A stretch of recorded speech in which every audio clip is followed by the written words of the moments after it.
Hello दोस्तों, स्वागत है आपका हमारे चैनल मूवी समरी पर। आज के इस वीडियो में मैं आप लोगों को एक Telugu mystery thriller movie hit the first case का एक्सप्लेनेशन करने वाला हूं। यह एक क्राइम थ्रिलर मूवी है। इस मूवी को IMDb पर 7.7 आउट ऑफ 10 की एक शानदार रेटिंग मिली है। साथ ही 83% गूगल यूजर ने इसे पसंद भी किया है। इस मूवी में आपको थ्रिलिंग के साथ सस्पेंसफुल स्टोरी देखने को मिलेगी जो डेफिनेटली आपको पसंद आएगी। उससे पहले अगर आपने हमारा चैनल सब्सक्राइब नहीं किया है तो सब्सक्राइब कर लें और बेल आइकन को भी प्रेस कर दें, जिससे आपको न्यू वीडियोस की नोटिफिकेशन मिल सके। तो चलिए आज की मूवी स्टार्ट करते हैं। यह कहानी विक्रम नाम के पुलिस वाले की है जो अपने पास्ट में हुए एक हादसे की वजह से PTSD यानी पोस्ट ट्रॉमेटिक स्ट्रेस डिसऑर्डर से परेशान है। लेकिन विक्रम की नंबर 1 प्रायोरिटी है क्राइम सॉल्व करना।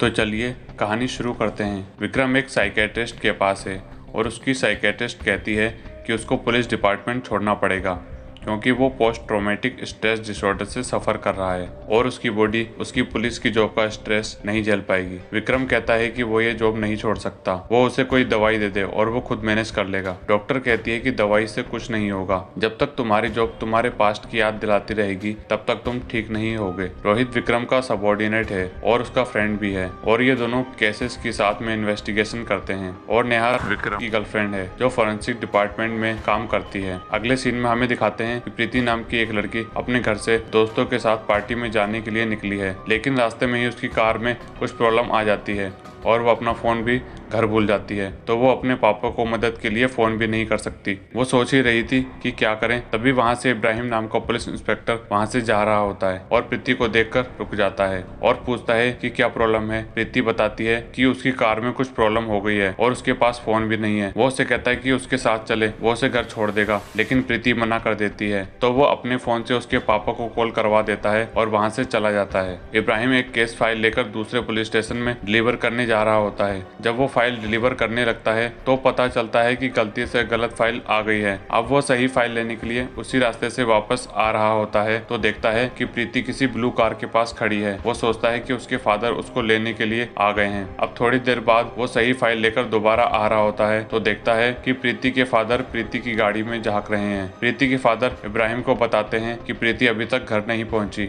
और यहाँ गाड़ी में कोई भी नहीं है। इब्राहिम उनको बताता है कि उसने प्रीति को एक ब्लू कार के पास खड़े देखा था, शायद वो अपनी किसी दोस्त के पास चली गई हो। अगर वो शाम तक घर नहीं आती तो आप पुलिस स्टेशन आ जाना। यह कहकर वो वहाँ से चले जाते हैं। अब अगले दिन प्रीति के माँ बाप पुलिस स्टेशन जाते हैं और बताते हैं कि प्रीति वापस नहीं आई थी। इंस्पेक्टर इब्राहिम FIR लिख देता है। अब 2 महीने निकल जाते हैं और विक्रम अपने पैनिक अटैक्स की वजह से छुट्टी पर होता है। तभी नेहा के सुपीरियर का उसके पास फोन आता है और वो बताता है कि नेहा 2 दिन से गायब है, उसका किसी को कुछ पता नहीं है। यह सुनकर विक्रम का दिमाग खराब हो जाता है। अब इसके बाद विक्रम अपने सीनियर ऑफिसर श्रीनिवास के पास जाता है और नेहा का केस उसको असाइन करने के लिए कहता है, लेकिन क्योंकि विक्रम नेहा से पर्सनली कनेक्टेड है तो श्रीनिवास यह केस अभिलाष को दे देता है। अभिलाष विक्रम का कलीग है, लेकिन विक्रम और अभिलाष में 36 का आंकड़ा है। अब मना करने के बाद भी विक्रम नहीं मानता और वो अपने पर्सनल लेवल पर अपनी इन्वेस्टिगेशन करने लगता है। तो उसे पता चलता है कि नेहा के गायब होने से पहले वह उसी प्रीति नाम की लड़की का केस हैंडल कर रही थी जो 2 महीने पहले गायब हुई थी। उसे लगता है जरूर नेहा के गायब होने का कनेक्शन प्रीति के केस से है। अब विक्रम श्रीनिवास के पास चला जाता है और उससे प्रीति का केस मांगता है। श्रीनिवास उसे प्रीति का केस असाइन कर देता है। क्राइम इन्वेस्टिगेशन वालों को केस से जुड़े हर बंदे को सस्पेक्ट मानना है, ऐसा सिखाया जाता है। अब विक्रम केस की स्टडी करता है और टोल के CCTV फुटेज चेक करता है, लेकिन वहाँ उन्हें कोई ब्लू कार नहीं दिखाई देती। तो ब्लू कार आई कहाँ से और कहाँ चली गई जो इंस्पेक्टर इब्राहिम ने देखी थी। उसके साथ विक्रम रोहित के साथ अपनी इन्वेस्टिगेशन शुरू कर देता है। ये लोग प्रीति की कॉलेज जाते हैं, वहाँ प्रीति के फ्रेंड से पूछताछ करते हैं और प्रीति के फ्रेंड अजय और संध्या उनको बताते हैं कि वो प्रीति के साथ उसके गायब होने से 1 दिन पहले पब में गए थे। उसके बाद से वो उससे नहीं मिले। विक्रम ब्लू कार के बारे में पूछता है, लेकिन किसी भी फ्रेंड के पास ऐसी कोई कार नहीं होती। इसके बाद ये लोग प्रीति के घर जाते हैं और उसके पेरेंट्स से पूछताछ करते हैं। यहाँ पता चलता है कि प्रीति के फादर के बड़े भाई ने प्रीति को बचपन में अडॉप्ट किया था और कुछ दिन बाद उनकी और उनकी वाइफ की एक्सीडेंट में डेथ हो गई थी। तब से ये लोग प्रीति की परवरिश कर रहे थे और प्रीति बड़े होने के बाद उस अनाथालय का ध्यान रखती है और अनाथालय आती जाती रहती है। जिस दिन वो गायब होती है उस दिन भी वो अनाथालय जाती है और पता चलता है कि वहाँ पड़ोस में रहने वाली शीला से प्रीति की काफी अच्छी फ्रेंडशिप है। यहाँ से जाते हुए विक्रम प्रीति के फादर से पूछता है जिन लोगों ने प्रीति को अडॉप्ट किया था उनकी जायदाद का क्या हुआ। तो वो बताते हैं प्रीति के 18 साल होने के बाद सारी जायदाद उसके नाम हो चुकी है। उसके बाद ये शीला के यहाँ जाते हैं और उसके बाद उस अनाथालय की केयरटेकर के पास जाते हैं, लेकिन कोई क्लू नहीं मिलता।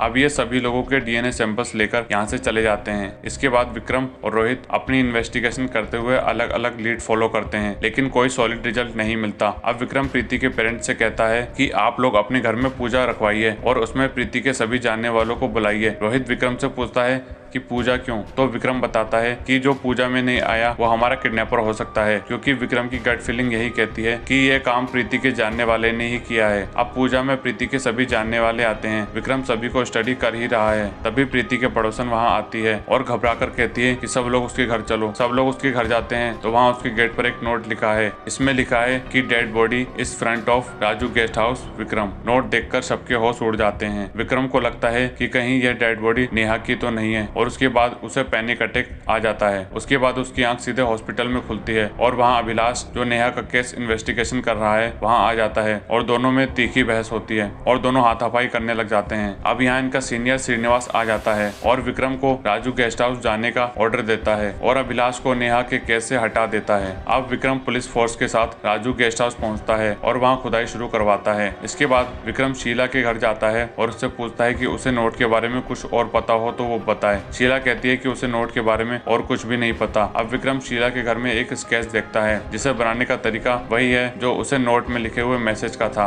इसके बाद विक्रम शीला के घर की तलाशी शुरू करवाता है, लेकिन घर में कुछ नहीं मिलता तो विक्रम पुलिस वालों के साथ जाने लगता है। घर के बाहर कवर से ढकी एक कार खड़ी होती है। पूछने पर पता चलता है कि कार शीला की ही है। वो कार की तलाशी लेता है तो कार के डिक्की में उस नोट के जैसे ही दूसरे पेपर्स मिलते हैं जिन पर लिखने की प्रैक्टिस करी गई है। अब ये शीला को पकड़कर पुलिस स्टेशन ले जाते हैं और शीला से पूछताछ शुरू कर देते हैं। विक्रम पूछता है कि नेहा कहाँ है। शीला कहती है नेहा कौन है, वो किसी नेहा को नहीं जानती। विक्रम पूछता है कि गेस्ट हाउस के फ्रंट में किसकी डेड बॉडी है। वह कहती है उसने कुछ नहीं किया। विक्रम फिर पूछता है कि वो मैसेज क्यों लिखा था। शीला बताती है कि उसने प्रीति को किडनैप नहीं किया, उसने तो कॉलोनी वालों की अटेंशन पाने के लिए ऐसा किया था ताकि लोगों को लगे कि उसने पुलिस की मदद करी है और उसकी तारीफ हो। उसकी इस बात पर विक्रम को बिल्कुल भी यकीन नहीं होता। वो उसका लाइट डिटेक्टर टेस्ट कराता है, लेकिन लाइट डिटेक्टर टेस्ट से पता चलता है कि शीला सच बोल रही है। अब रोहित विक्रम को बताता है कि राजू गेस्ट हाउस के पास एक डेड बॉडी मिल गई है। अब अगर शीला सच बोल रही है और वह नोट उसने झूठ लिखा था तो body exactly Raju guest house में कैसे मिली। सस्पेंस के ऊपर और सस्पेंस। अब जांच से पता चलता है कि ये डेड बॉडी प्रीति की है और उस पर 3 लोगों के डीएनए ट्रेसेस मिलते हैं। उसके फ्रेंड अजय का डीएनए, उसके फादर का डीएनए और उस अनाथालय वाली केयर टेकर लेडी का डीएनए। अब पुलिस सबको धर लेती है और पूछताछ शुरू करती है। विक्रम सोचता है कि सबने मिलकर प्रीति को मारा है, लेकिन ये लोग ऐसा क्यों करेंगे, क्या मोटिव है। विक्रम को समझ नहीं आता कि क्या हो रहा है, कुछ तो गड़बड़ है। इस केस में कड़ियां आपस में नहीं मिल रही हैं। आखिर ऐसा क्या हुआ जो उसकी नजरों के सामने होता हुआ भी उससे छुपा हुआ है। अब अगले दिन विक्रम के पास एक लड़की का कॉल आता है और वो बताती है किसी ने उसे किडनैप करने की कोशिश करी। वो थाने में रिपोर्ट करने गई तो वहाँ के इंस्पेक्टर ने विक्रम से बात करने के लिए कहा, क्योंकि ये वही एरिया होता है जहाँ से प्रीति गायब होती है। अब विक्रम रोहित के साथ उस लड़की से मिलता है और पूछता है कि क्या हुआ था। वो लड़की बताती है कि उस आदमी ने ब्लैक हैट और ब्लैक चश्मा पहन रखा था और उसने उसे किडनैप करने की कोशिश करी, लेकिन वो वहाँ से बचकर भाग गई। ये लड़की विक्रम को उस आदमी का हुलिया बताती है। अब विक्रम टोल की सीसीटीवी फुटेज चेक करता है और उसे एक ट्रक दिखता है जिसके ड्राइवर ने ब्लैक हैट और ब्लैक चश्मा पहना हुआ है। इसके बाद विक्रम जिस दिन प्रीति गायब हुई थी उसी दिन की सीसीटीवी फुटेज चेक करता है और उसमें भी सेम आदमी दिखाई देता है, लेकिन क्योंकि इसका फेस ढका हुआ था इसलिए उसे आइडेंटिफाई करना इम्पॉसिबल है। फिर से एक डेड एंड आ जाता है। अब विक्रम को समझ नहीं आता कि क्या करे। सुराग मिला भी तो उसका कुछ फायदा नहीं है। वो हॉल में खड़ा परेशान हो रहा होता है, तभी उसका सीनियर श्रीनिवास आता है। वो कहता है कि मैंने तुम्हें इस यूनिट का इंचार्ज ऐसे ही नहीं बनाया, मुझे तुम्हारी काबिलियत पर पूरा यकीन है। मुझे पता है कि तुम ये केस क्रैक कर सकते हो। अब विक्रम उस इलाके के पुलिस स्टेशन में जाता है जहाँ से प्रीति गायब हुई थी। वह वहाँ के लोकल क्रिमिनल्स की फाइल मंगवाता है और चेक करने लगता है, लेकिन कोई फायदा नहीं होता। लेकिन अपने फोन में फोटो को देखते देखते उसे लगता लगता है कि उसने कहीं इस आदमी को देखा है। वो दिमाग पर जोर डालता है और सारी कड़ियां जुड़ने लगती हैं। उसे याद आता है कि उसने इंस्पेक्टर इब्राहिम के घर के पास एक मैकेनिक को देखा था और ये फोटो उसी मैकेनिक का है। अब वो उस मैकेनिक की दुकान पर जाता है लेकिन दुकान बंद है। फिर वो इब्राहिम के पास जाता है और पूछता है कि क्या उसे मैकेनिक का घर पता है। अब इंस्पेक्टर इब्राहिम उसे अपने साथ ले जाता है। ये दोनों मैकेनिक के घर पहुंचते हैं। वहाँ कोई नहीं होता लेकिन वहाँ अलमारी में प्रीति के फोटो मिलते हैं और तभी वहाँ मैकेनिक आ जाता है। इन दोनों को देखकर वो इन पर गोली चलाकर भागने लगता है और जंगल में घुस जाता है। इब्राहिम और विक्रम इसके पीछे जाते हैं। उसका पीछा करते करते एक गोली इब्राहिम को लग जाती है और वो मर जाता है। विक्रम उसको देख ही रहा होता है कि मैकेनिक उसकी कनपट्टी पर बंदूक लगा देता है और गोली चलाने ही वाला होता है। तभी पीछे से अचानक अभिलाष आ जाता है और विक्रम को बचा लेता है। अब ये दोनों इस मैकेनिक से पूछते हैं कि नेहा कहाँ है। मैकेनिक कहता है कि उसे ये सब करने के लिए किसी ने पैसे दिए थे। विक्रम पूछता है कि किसने पैसे दिए थे, किसने कहा था ये सब करने के लिए। मैकेनिक इसके बाद इनको एक घर के बाहर ले जाकर कहता है कि जिसने मुझसे ये काम कराया वो इसी घर में रहते हैं। अब विक्रम अंदर जाता है और अंदर रोहित खड़ा होता है, विक्रम का फ्रेंड और पार्टनर। असल में ये घर रोहित का ही है। विक्रम कांपते हुए रोहित से पूछता है कि क्या उसी ने ये सब किया है। रोहित कोई जवाब नहीं देता। विक्रम पूछता है कि नेहा कहाँ है। अब रोहित खड़ा होता है और अलमारी की तरफ बढ़ते हुए कहता है कि उसने विक्रम को कई बार बताने की कोशिश करी थी लेकिन उसे पता था विक्रम उसकी बात कभी नहीं मानेगा। यह कहकर रोहित अलमारी में से गन उठाकर विक्रम को शूट करने वाला ही होता है लेकिन उससे पहले विक्रम उसे शूट कर देता है और रोहित गिरकर मर जाता है। अब रोहित की वाइफ भागती हुई आती है और रोने लगती है। वो कहती है कि रोहित निर्दोष है, रोहित ने कुछ नहीं किया, रोहित की कोई गलती नहीं है, ये सब कुछ रोहित ने उसकी वजह से किया है। इन सब के पीछे रोहित नहीं बल्कि उसकी बीवी है, यानी रोहित की वाइफ।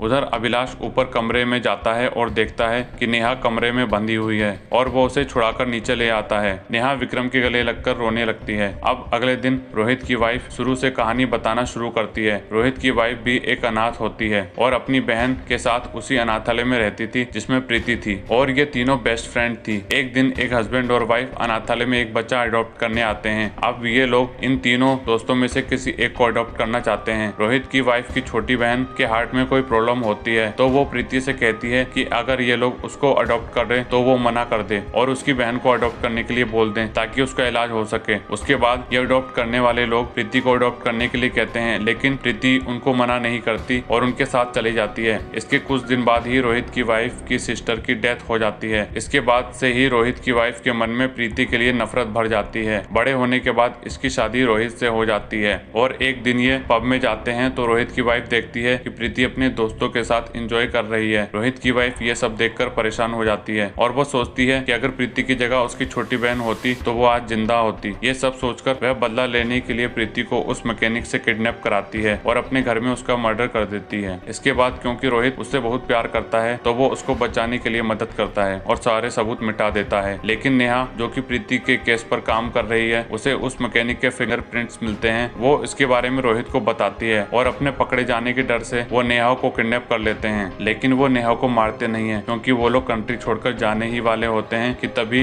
रोहित की मदर की तबीयत खराब हो जाती है और इससे पहले वो यहाँ से निकल पाते विक्रम केस सॉल्व कर लेता है। उधर वो मैकेनिक बताता है कि रोहित और उसकी वाइफ सच में देश छोड़कर जाने वाले थे लेकिन उनके जाने के बाद वो पकड़ा जाता इसलिए वो नेहा को मार देता। रोहित की वाइफ बताती है कि जब शीला ने झूठा नोट लिखा था तो रोहित ने मौके का फायदा उठाकर प्रीति की डेड बॉडी को राजू के गेस्ट हाउस के पास दफना दिया और इन्वेस्टिगेशन को मिसलीड करने के लिए उस पर डीएनए एविडेंस प्लांट कर दिए। अब विक्रम रोहित के घर जाता है और वहाँ रोहित की डायरी में मैसेज पढ़ने लगता है जो रोहित ने विक्रम के लिए छोड़ा था। मैसेज में लिखा होता है कि डियर विक्रम, मुझे पता है कि तुम ये केस सोल्व कर लोगे और जब तुम मुझे पकड़ने आओगे तो मैं तुम्हें अपनी गन से शूट करूंगा लेकिन बंदूक में गोली नहीं होगी। मुझे केवल तुम्हारी गोली से ही एक ऑनरेबल एंडिंग मिलेगी। तुम्हारा दोस्त रोहित। मतलब कि रोहित सच में एक अच्छा इंसान होता है और अपनी वाइफ को बचाने के लिए ये सब करता है। अब नेहा विक्रम से पूछती है कि आखिर उसे पैनिक अटैक्स क्यों आते हैं, उसके पास्ट में आखिर क्या हुआ था। विक्रम नेहा से कहता है कि आज नहीं फिर कभी और निकल जाता है अपनी ड्यूटी के लिए। इसी के साथ मूवी का दी एंड हो जाता है। इस मूवी में विक्रम के पास्ट की जो मिस्ट्री है उस पर से पर्दा नहीं हटाया गया है। रिपोर्ट है कि इस मूवी के सीक्वल पर काम चल रहा है और इस मूवी का next part hit the second case अगले ही मंथ 29 जुलाई को रिलीज हो रहा है। इस मूवी में आपको हाल ही में रिलीज हुई सुपरहिट फिल्म मेजर मूवी के एक्टर अदिविशेष देखने को मिलने वाले हैं लेकिन ये मूवी ओनली तेलुगु लैंग्वेज में में ही रिलीज हो रही है। और कोइंसिडेंस तो देखिए, 2 साल पहले आई इस मूवी का रीमेक भी जुलाई में रिलीज हो रहा है, जिसमें राजकुमार यादव विक्रम के रोल में नजर आएंगे। बट अगर आपको ये मूवी देखनी है तो आपके लिए गुड न्यूज है, इस मूवी का डब्ड वर्जन हिट मूवी के रिलीज से पहले ही अवेलेबल हो चुका है। यह मूवी आपको